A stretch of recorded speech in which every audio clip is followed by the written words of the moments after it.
तो आपने भी जीडीएस का फॉर्म भर दिया है या भरने वाला है? इंडिया पोस्ट जीडीएस का जो फॉर्म आया हुआ है 10th क्लास के मेरिट के आधार पे है। यदि नहीं भरा है तो भर लेंगे, अगर जो भर दिए हैं तो आप लोगों को पता होना चाहिए कि कौन सी क्षेत्र का मतलब कौन से राज्य का कौन सा जो लोकल लैंग्वेज है वो है।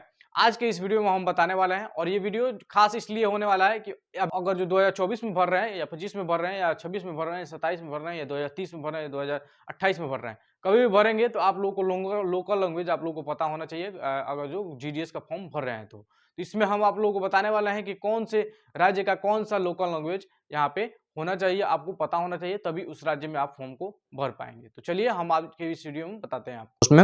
इसमें पोस्ट जो है वो 2-3 तरह के पोस्ट हैं। यहाँ पे एबीपीएम का पोस्ट है, उसके साथ ही बीपीएम का पोस्ट है, बीपीएम का पोस्ट है और उसके अलावा एक डाक सेवक का पोस्ट है। आप लोगों को अगर जो नहीं पता है कि ये क्या होता है तो डाक सेवक जो होता है वो चिट्ठी को बांटने का काम करता है। एबीपीएम जो होता है वो चिट्ठियों को क्या करता है कि सर्विसेज देना, कलेक्ट करना और ये काम होता है। बीपीएम का मैनेजमेंट का काम होता है, मैनेजमेंट करना होता है पोस्ट ऑफिस का कि कहाँ से कहाँ चिट्ठियां गई और उसके साथ ही जो न्यू क्या कि न्यू अगर जो कोई निकलता है सर्विसेज तो उसके बारे में बताना लोगों को, ये जो काम होता है वो होता है। यहाँ पे देखेंगे लोकल लैंग्वेज बताया गया है, इंगेजमेंट जीडीएस इंगेजमेंट और यहाँ पे लोकल लैंग्वेज लिस्ट है लोकल लैंग्वेज का। आज दूध का दूध और पानी का पानी हो जाएगा, कहाँ आप लोग कैसे वैकेंसी भरते हैं। अगर जो आप वैकेंसी कहीं भी भरते हैं किसी भी स्टेट के लिए तो वहाँ का लोकल लैंग्वेज आप लोगों को पता होना चाहिए। यदि आप लोकल लैंग्वेज नहीं जानते हैं तो आप लोगों को अगर जो मेरिट में नाम आ जाता है तब भी आप लोगों को छांट दिया जाएगा।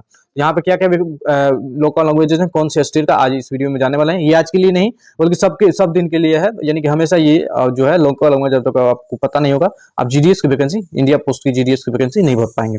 यहाँ पे देखेंगे आंध्र प्रदेश में आंध्रा एंड यनम आप लोग के जो क्षेत्र है उसके लिए तेलुगु होना चाहिए और यहाँ पे आसाम के लिए असामीज होना चाहिए और यहाँ पे 3 डिस्ट्रिक्ट ऑफ ब्रेक वैली के जो 3 डिस्ट्रिक्ट है वहाँ पे बंगाली होना चाहिए।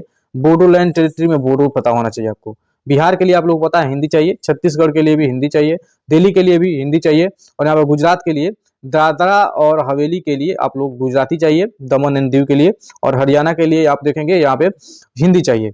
हिमाचल प्रदेश जो है वो हिंदी भाषी क्षेत्र है और यहाँ पे जम्मू कश्मीर जो है वो लद्दाख के क्षेत्र में हिंदी और उर्दू पता है आपको, हिंदी या उर्दू कोई भी तो आप पढ़ सकते हैं।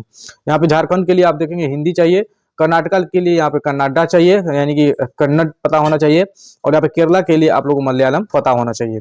मध्य प्रदेश आप देखेंगे मध्य प्रदेश के लिए हिंदी पता होना चाहिए। महाराष्ट्र के लिए मराठी और गोवा के लिए आप लोगों का कोंकणी या फिर मराठी पता है तो आप फॉर्म को भर सकते हैं। यहाँ पे आंध्र प्रदेश के आप देखेंगे बोथ हिंदी और इंग्लिश दोनों में से कोई एक पता हो और वहाँ पे 23 डायलेक्टिकल जो है लैंग्वेजेस हैं यानी कि लोकल लैंग्वेजेस हैं जो कि वो आप लोग को पता होना चाहिए एक ठो कोई भी। मणिपुर में हिंदी इंग्लिश या फिर मणिपुरी कोई पता है तो आप फॉर्म को भर सकते हैं। यहाँ पे नॉर्थ ईस्ट की क्षेत्र के लिए बता रहे हैं हम।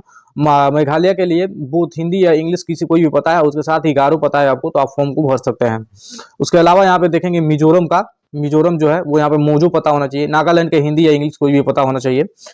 त्रिपुरा का बंगाली या काक ब्रेक यानी कि काक ब्राक एक आता है जो लोकल लैंग्वेज है वहाँ का वो पता होना चाहिए। त्रिपुरा का आप लोग देखेंगे यही है बंगाली या फिर काक ब्रेक और उड़ीसा का देखेंगे उड़ीसा का उड़िया, पंजाब का पंजाबी या फिर छत्तीसगढ़ का आप देखेंगे तो हिंदी और इंग्लिश होना चाहिए। सॉरी छत्तीसगढ़ नहीं चंडीगढ़ है यहाँ पे। और यहाँ पे राजस्थान का देखेंगे राजस्थान का हिंदी, तमिलनाडु में तमिल चाहिए और पंडुचेरी और या फिर येनम में तमिल चाहिए। तेलंगाना में देखेंगे यहाँ पे तेलुगु चाहिए। उत्तर प्रदेश में हिंदी चाहिए और यहाँ पे उत्तराखंड में हिंदी चाहिए। वेस्ट बंगाल में बंगाली पता होना चाहिए आपको। उसके अलावा यहाँ पे अंडमान एंड निकोबार में हिंदी या इंग्लिश पता होना चाहिए। सिक्किम में नेपाली या फिर भूटिया या फिर लच्चा या फिर इंग्लिश कोई भी पता है तो आप फॉर्म भर सकते हैं। इसमें से कोई भी आपको पता है तो भर सकते हैं। दार्जिलिंग डिवीजन के लिए बंगाली या नेपाली कोई पता है तो आप फॉर्म को भर सकते हैं।